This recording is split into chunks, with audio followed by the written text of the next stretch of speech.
Now here's the last part, intensity. Words mixed with emotion, words mixed with hate, words mixed with love, words mixed with faith, words mixed with courage. That's what's powerful. Words have a certain effect, but words loaded with emotion have an incredible effect. If I had a little straight pin, a guy buys a shirt, it's got all these little pins in it. I take out all these pins. If I took one of those little straight pins and I threw it at you, and let's say it reached you and hit you in the face or hit you in the hand, you'd feel it. This little straight pin, you'd feel it. That means I got you with my words. But what if I took that little straight pin and wired it to the end of an iron bar, about that long? See, I could drive that pin through your heart. The pin is the words, the iron bar is the emotions. The emotions. Here's the best I could share with you. Put more of you into what you say. Don't be casual in language. Don't be casual in words. Casualness leads to casualties on the freeway and in communication. Don't be lazy in learning good communication. And put more of you. Now here's the last thought. The emotions must be measured. It can't be too much for the occasion if it's not called for. In leadership we teach, don't shoot a cannon at a rabbit. It's effective, but you've got no more rabbit.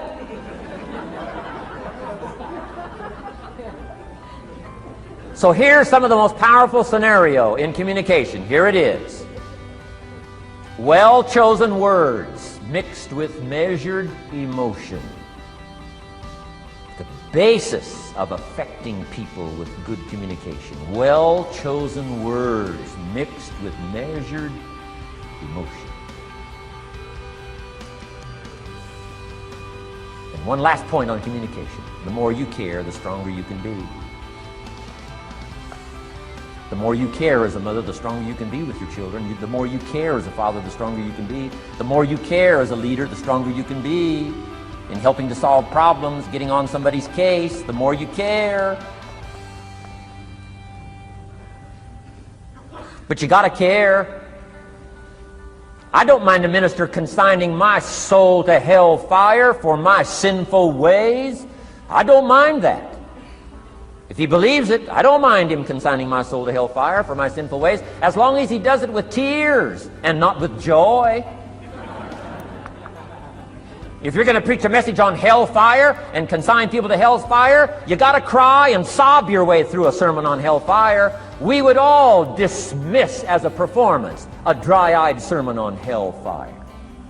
You can't legitimately preach hellfire unless your heart breaks. Otherwise, it's a performance. Otherwise, we could all dismiss it. Why? The heart's not there. There are some conversations that don't make sense unless they're accompanied by tears. It doesn't mean anything unless it's accompanied by a broken heart. Learn measured emotions. Remember, draw from well-chosen words, expanded vocabulary. Be interested and fascinated. Pull all this together. I'm telling you, your ability to touch other people will grow day by day, week by week, month by month, year by year. Here's my last subject. It comes in two parts. First is the negative part. And I got just a couple of tips for you on negative. There wouldn't be positive without negative. It's part of the life scenario. Ancient script says it best. There's a time to laugh. And once you've learned to laugh, just keep on laughing. No. Just get another positive book. No. There's a time to laugh, what? And a time to cry. And you've got to become so sophisticated and so well educated that you don't laugh when it's time to cry. And you've also got to learn to cry well. How are you going to identify with some people if you don't cry with them? It's very important. The negative side is very important. Negative thinking. I teach kids, and you'll find it on those cassettes, the ant philosophy. Let me just give you the quick scenario on the ant philosophy. Number one, ants never quit. What a good philosophy. If they're going somewhere, you stop them, guess what? They'll look for another way. How long will they look? till they find it, or till they die. What a great philosophy. But here's number two. I can't give them all to you, but here's number two. Ants think winter all summer. You've at least got to be that bright. You can't think summer all summer. You got to do some winter thinking in the summer. You say, well, the sky is blue, the clouds are fleecy. You can't be faked out by that. Ancient story says, don't build your house on the sand in the summer. Why would we be cautioned not to build our house on the sand in the summer? Because it's easy to get faked out. So what should you do during the summer? Think winter. Think storm. That'll drive you to find a rock in the summer when the sky is blue. Key, negative is normal. You got to handle it. You can't dismiss it. It's part of the life scenario, like your white corpuscles we talked about earlier. So don't ignore it. Let it be part of the scenario. Here's the key. Learn to master it. Negative is not to be ignored. It's to be mastered. It makes us better than we are to wrestle with it.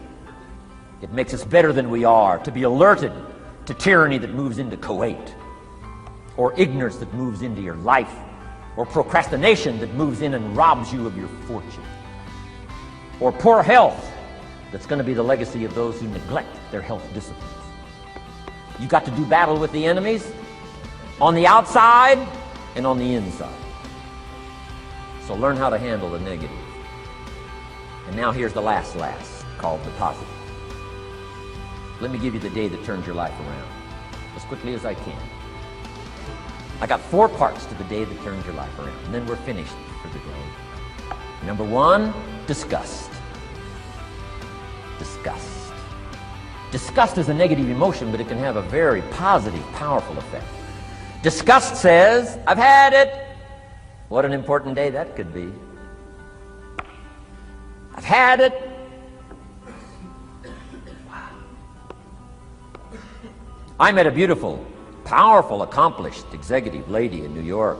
The company invited me to come in. This lady was a vice president, extraordinary lady. I got to know her, and I found out her story. I said, how did you get here? Big income. And she never went to college, never went to university. I said, how did you get here? Executive, powerful, income. She said, well, let me tell you part of the scenario. She said, when I was a young mother a few years ago, she said, one day I asked my husband for $10. And he said, what for?